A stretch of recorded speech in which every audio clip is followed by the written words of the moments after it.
Leaving Spencer House. After breakfast, Jen and Arthur prepared to decamp and return to the London penthouse.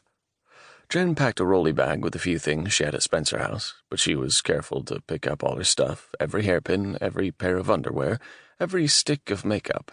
Most likely there would be no coming back next weekend, and probably no one would even have time to fetch anything.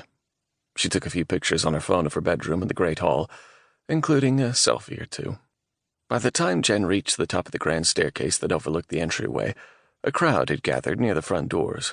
She blinked because everyone in the crowd was wearing black.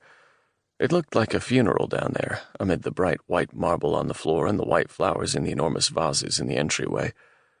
That, or else Jen had lost her ability to see colors. Their somber faces and hushed voices felt like a funeral. She glanced up. The people depicted in oil paintings above her head, Arthur's ancestors, were still dressed in vibrant colors of red, blue, and green, so Jen could still see colors. You have to check these things out, though. Down below, the black-clad crowd milled and muttered.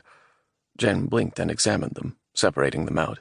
Spencer House housekeepers and staff wore their typical black dresses or suits.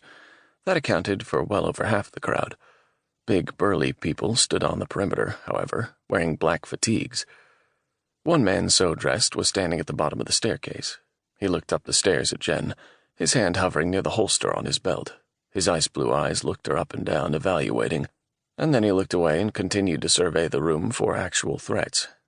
Oh, that was the same guy who dismissed her as a threat on the plane. So he was Maxence's private mercenary. Jen picked up her bag and descended the stairs toward the crowd.